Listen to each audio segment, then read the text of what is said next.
Hello there. Another month has ended, which can only mean one thing. I am here to review all 8 books I read this month. The first book I read this month has immediately become one of my favorites. It's Lady Macbethad by Isabelle Schuler, and as you can probably tell, this is the story of Lady Macbeth from Macbeth by Shakespeare. And if you have ever read the original Macbeth story, you might remember that Lady Macbeth plots to kill the king so she herself can become queen. And obviously she's daring her husband to do all of those things while his conscience can't really take it, and Lady Macbeth in the end also goes quite insane because she tries scrubbing off blood that is metaphorically on her fingers but not literally anymore. So this is basically the story of how Lady Macbeth became herself, became how she is portrayed in Macbeth. Having another side of the story which factors in experiences and takes account of what women were actually able to do to get some power, I think that's very interesting, because in reality Lady Macbeth had no other way to come to power herself but to manipulate everyone around her, and this book is a very good take on it. I think I really enjoyed this one because the writing style is very lyrical. You learn a lot about Scottish nobility and everything, and I think it's just so charming to see literary characters that you've already known when they are grown up, to see how they are as children. Even as a child, many of Lady Macbeth's actions I can't quite understand, I can't quite grasp what she does, but it's so interesting to see how the image she has of herself, the image that she will be queen one day and she will rule everyone, and she's very aware of the fact that you have to kill to get there, and she's willing to do all of that even at a very young age because she's quite sure that she's gonna be a good queen, she's gonna be much better suited to the job than many other people. And I think it's super interesting to see those ambitions come to play at such a young age, and how everything she does she devotes to this one cause, becoming queen. And I just think that's super interesting. And that being said, this is also a story about love, because she does actually love Macbeth. They meet as children until they get separated and they meet again later. So I think this is a really great and interesting read. Just shows a different side to a character many people know and probably despise. The second book I read this month was one by Terry Pratchett. Actually, I'll have to look up which one it is in English, because I'm reading those in German. I think it's Masquerade. It should be Masquerade in English. I think probably everyone knows Terry Pratchett and his Discworld, so I will just recap this story really quick. Actually, no, it doesn't come in handy that I don't know the names in English. That kind of sucks, but I'll just try to tell it as best as I can. The 2 witches, after Margaret left, I know Margaret, I can do that one. Margaret left to be queen in her kingdom, and now the other 2 witches are basically serving for the third one, because in a convent you always need 3 witches. It's just the perfect number, because 2 isn't a group yet. If there's more than 3 witches, they will just fight all the time. They are going to Ankh-Morpork, where Perdita has fled to, basically, because she wanted to escape the village, but Perdita is also a witch. She has magical abilities, and so the 2 witches go after her, basically, and there are a lot of shenanigans. This book is basically a satire of Phantom of the Opera. So there's a phantom going around in the opera, and the guy who just bought the opera is going insane because he has to pay for so much. It was a super funny read. I mean, if you know Terry Pratchett, you know Discworld stories are always super fun. It just feels like you're drinking a warm cup of tea. Like, reading this gives you the same feeling. It just leaves you feeling good, and sometimes that's just what you need from a book. So again, a recommendation. It's another very good Terry Pratchett one. The third book I read, Rose Early Cases, and I have to say, I think I'm a bit on a Christie burnout, because this was alright. There are many stories in there that I really didn't care about. I've also had the problem that the Christie short stories, I've read another collection that really sucked. It really wasn't quite good. It was Parker Pyne Investigates. I really hated that one. This at least is Poirot, my favorite detective of hers actually, apart from Tommy and Tuppence. They have a special spot in my heart.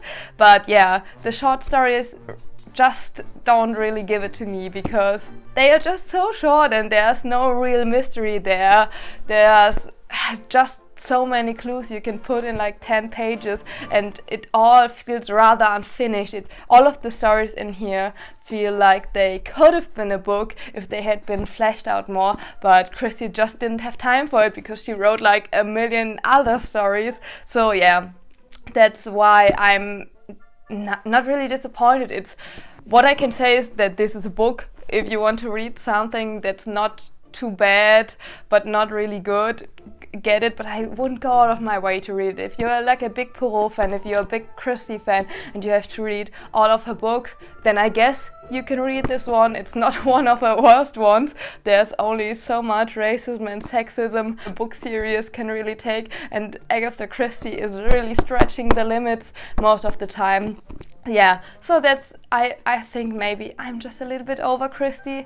I haven't found a book I really loved in a long time because there was just so much homophobia, specifically lesbophobia, in the last books I read. Yeah, and I'm just constantly asking myself the question, how much racism or any isms basically can a classic take before I just throw it in the trash, basically, before I just don't want to interact with it anymore, because you can say it was different times all you want, but the reality still stays the same, that the isms were never okay and they still aren't. So yeah, this isn't rampant with racism or sexism or homophobia, thank God, but yeah, it's just not great. That's all I can say about it actually. Next one is one of the books I bought in Salzburg. It's The Cockroach by Ian McEwan, and when I was talking about this I actually summarized it quite wrong, so I will do it right again. Metamorphosis by Kafka. Man becomes a beetle, but in this story a cockroach becomes a person, so it's the other way around.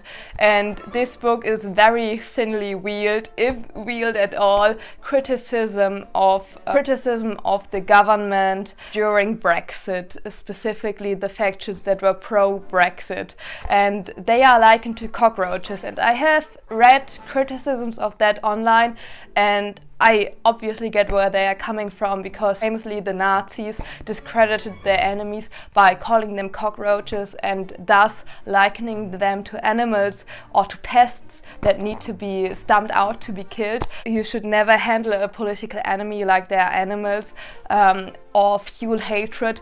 But I also don't think that this book did that. I think the cockroach comes into play because it is a play on the metamorphosis. I don't think Ian McEwan is trying to bring hate onto those people, and if he tried to, he wouldn't succeed with this one, because this is written more as a satire and not like a hateful book or anything. So I think everybody needs to have their own opinion of that.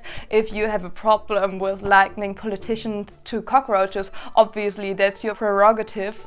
I won't fight you on that, that's totally fine. But in my interpretation of the story, it just wasn't as hateful, so I just wanted to throw that disclaimer in there. Next thing I can say about this is that this didn't need to be this long. It's barely 100 pages and this could have been 5. While the idea of the story is quite nice, and obviously it's funny to imagine just those cockroaches taking over parliament, and that's why people were suddenly voting for Brexit when before they said they didn't want to do it, like Boris Johnson for example. Of course that's a funny idea, but I don't think it's something that should have been published in that capacity as a whole book. And also, I paid 40 euros for this. If that isn't daylight robbery, I don't know what is. So the price for this is exorbitant, and I don't think this is something you necessarily need to read. I just picked it up because I'm a big Kafka fan, and I think for that it was alright. I read one more book that actually is me because I lent it to my sister. It is How to Kill Your Family by Bella Mackie, and this was another one that was just mid in my opinion, and I will elaborate on that in a second, but right now I will try to tell you what it is about, because I think it's a very interesting premise, and I think the author did such a good job thinking of that. Actually, I can only imagine that when she thought of the premise of this book, she was like, this is gonna be $1 million idea, because I think it was for her, and I can only commend her for that because it was genius. The premise is that Gracie is the unlawful child of a rich man named Simon and a woman named Marie who is very poor, and obviously Simon doesn't want anything to do with Marie because she was just an affair because she was so beautiful. In the end, Marie stays poor and has to work all the time. She's working very hard, 24/7 basically. Ultimately, she dies of cancer, and Grace interprets this in a way that I don't think anyone else would have interpreted that, but she thinks it's all Simon's fault because Marie had to work so hard because she had this child that nobody paid for. Which delivers the first question to me: why didn't Grace just demand a DNA test? I think this book is set in modern times, or at least like in the 2010s or something. So why doesn't she just demand he pays her something? I think that would hurt him quite enough, and I think Marie should have done that ultimately. But again, I think this book is to be taken with a grain of salt, because I think that Grace is meant to be an unreliable narrator because she goes on to kill 5 of her family members. So I don't think we're meant to relate to her too much, because, you know, we aren't murderers. I hope we all aren't. That's the plot of the book, and the murders actually don't take up that much of the time. I thought it would have been more in depth, I would say, but there's just a lot of stuff going on that frankly I didn't much care about. Around the halfway mark of the book, I was seriously contemplating not finishing it, or at least not finishing yet. I had actually started this book a good 4 or 5 months ago, but I only got to page 50.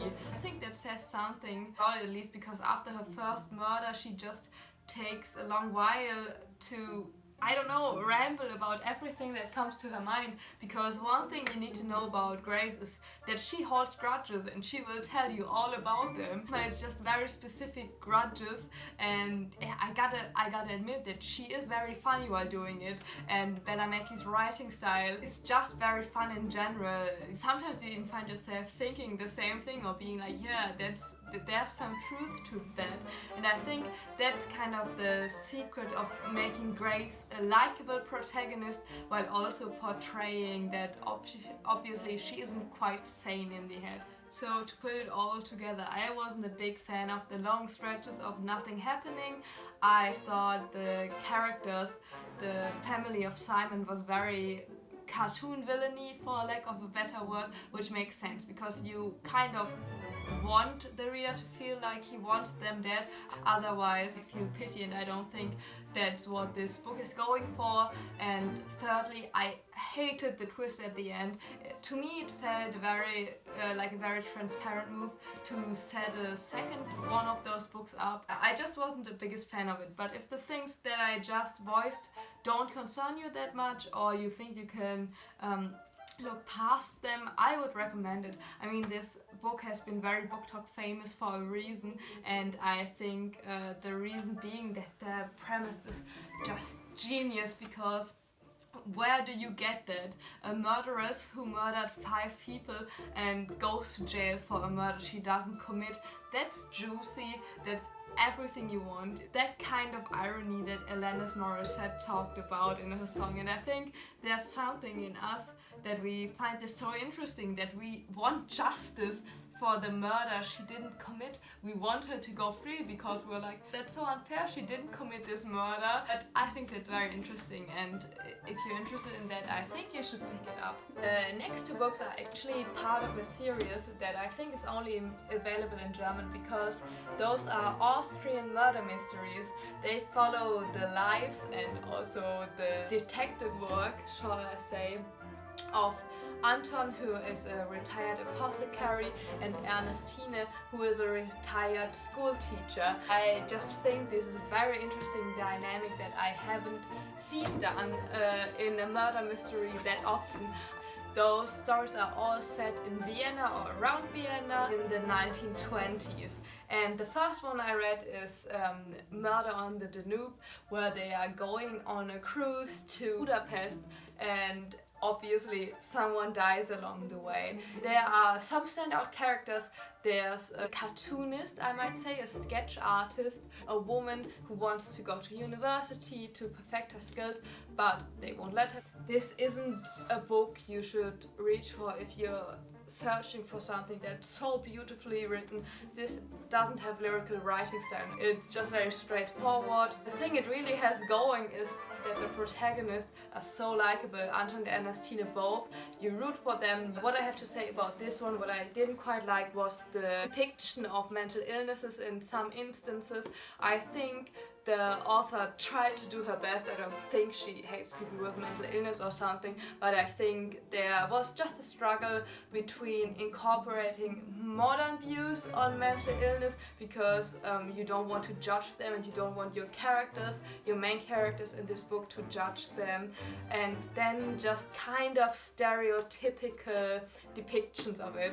But yeah, that's just one negative thing about this book that I didn't quite like, but I don't think it was ill-intentioned or anything. This one I liked even more because they are going to a little settlement near Vienna where many artists and also rich people live side by side together. It all mingles and it creates a very interesting class dynamic because usually that doesn't happen. Rich people are in rich people districts and poor people are in poor people districts. That's usually how it goes. A famous artist gets killed in this one, and I really love this one because I think the author did a very good take on men taking credit for women's work. And I think it opened up a very interesting conversation, especially in art. And I think that's what I really loved about this one. And it also manifested that the mental illness incident wasn't ill-intentioned or anything. So I really enjoyed this one. I actually think it was my favorite for this month.